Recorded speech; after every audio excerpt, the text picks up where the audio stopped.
আসসালামু আলাইকুম আর সবাইকে জানাচ্ছি ঈদ মোবারক। আসলে এই চাঁদ রাতের দিনটা কিন্তু আমাদের জন্য খুবই স্পেশাল।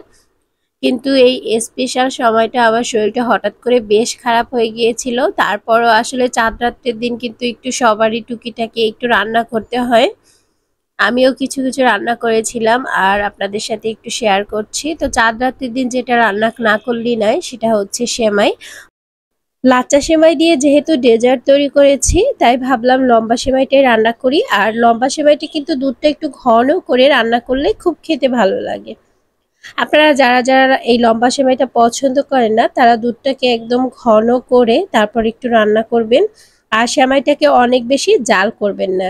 দুই একটা বলক চলে আসলে সেমাইটাকে উঠিয়ে ফেলবেন, তাহলে কিন্তু এটা খেতে খুবই ভালো লাগে। আর সেমাইটা একদম ঘন ঘন হয়ে যায় না, পারফেক্টলি কুক হয়ে যায়। এখন কিন্তু বলক চলে এসেছে, আর বেশিক্ষণ জাল করব না। একটা দুইটা বলক দিয়ে তারপর কিন্তু এই সেমাইটাকে উঠিয়ে নিব। এখানে গরুর দুধ প্লাস পাউডার দুধ দুইটাই আমি ইউজ করেছিলাম। তো সেমাইটা আমি এখন উঠিয়ে নিচ্ছি আর অন্যদিকে একটু ফ্রাইড রাইস রান্না করে নিচ্ছি। এজন্য আমি এখানে তেল দিয়ে দিচ্ছি। আমার কাছে ফ্রাইড রাইসটা রান্না করা অনেকটা সহজ মনে হয়, আর এটা কিন্তু খুব তাড়াহুড়ো করে রান্না করা যায়। তো চিকেনগুলোকে ছোট ছোট টুকরো করে এভাবেই আমি ফ্রিজে রেডি করে রেখে দিই। যখন কিছু রান্না করতে ইচ্ছে হয় নামিয়ে কিন্তু রান্না করে ফেলি, তাহলে কিন্তু ঝামেলাটা অনেক কম হয়।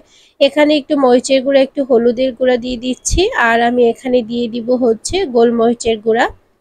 আর আজকে ফ্রাইড রাইস রান্নার ক্ষেত্রে আপনারা দেখতে পাবেন আমি কোনো ধরনের আদা বাটা রসুন বাটা ইউজ করব না।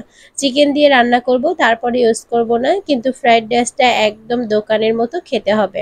সামান্য গরম মশলার গুঁড়ো দিয়ে দিয়েছি, এখন ভালো করে নেড়েচেড়ে নিয়েছি। এখন দুইটা ডিম দিয়ে দিচ্ছি। আর ডিমগুলোকে আমি আলাদা করে নেইনি, চিকেনের সাথে একসাথে কিন্তু করে নিচ্ছি। আসলে ফ্রাইড রাইস রান্না করার ক্ষেত্রে যে অনেক নিয়ম কানুন, তারপর হচ্ছে অনেক সস ব্যবহার করতে হবে, আসলে এরকম কিছুই না। আপনি খুব সুন্দরভাবে এভাবে ফ্রাইড রাইস রান্না করবেন, তারপর লাস্টে একটু বাটার বা ঘি দিয়ে দিবেন। দেখবেন একদম রেস্টুরেন্টের স্টাইলে একটা স্বাদ পেয়ে যাবেন। আসলে অনেক টাইপের সস ইউজ করতে হয় না, কারণ তাহলে কিন্তু অনেকে পরিমাণটা না বুঝে অনেক কিছু ইউজ করে, পরে ফ্রাইড রাইসের স্বাদটা কিন্তু একদম নষ্ট হয়ে যায়। আর রেস্টুরেন্টে কিন্তু ওরা অনেকটা টেস্টিং সল ইউজ করে, তারপর হচ্ছে যে চিকেন পাউডারগুলো ইউজ করে, এজন্য স্বাদটা একটু ভালো হয়। তো আপনারা সেগুলো ইউজ করতে পারেন একদম 100% রেজাল্ট পাওয়ার জন্য। আমি এখানে বরবটি, তারপর হচ্ছে যে টমেটো আর হচ্ছে গাজর দিয়ে দিচ্ছি, আর একটু ঘিও দিয়ে নিয়েছিলাম। এখন কিছুক্ষণ রান্না করার পর এখানে আমি সসেস দিয়ে দিচ্ছি। আজকে আমি মিক্সড ফ্রাইড রাইস রান্না করব, আর যেটা আমার কাছে খুব বেশি ভালো লাগে। আর ভাতটা তো আগে আমি রান্না করে নিয়েছিলাম। আর ফ্রাইড রাইসটা কিন্তু পোলাও চালটা দিয়ে খুব বেশি ভালো লাগে। আপনারা চাইলে কিন্তু পোলাও রান্না করে নিতে পারেন আগে, আর না হয় ভাতটাকে পানিতে ফুটিয়েও নিতে পারেন। আজকে আমার হাতে যেহেতু একদমই সময় ছিল না, খুব তাড়াহুড়ো করে করেছি, কারণ আমার শরীরটা যেহেতু বেশি ভালো না।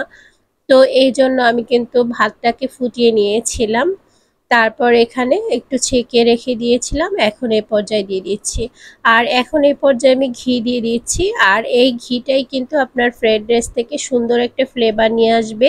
আপনারা চাইলে কিন্তু এখানে বাটার ইউজ করতে পারেন, বাটার দিলেও কিন্তু খুব মজার হয়ে যায়। ফ্রাইড রাইসটা রান্না করা শেষ, আর এখানে আমি চিকেন টিক্কা রোস্ট ভেজে নিচ্ছি। এগুলো আমি আগে বানিয়ে ফ্রোজেন করে রেখে দিয়েছিলাম, এখন ভেজে নিচ্ছি। আসলে এইসব খাবার যদি বাসায় ফ্রোজেন করা থাকে তাহলে কিন্তু কষ্টটা একটু হলেও কম হয়।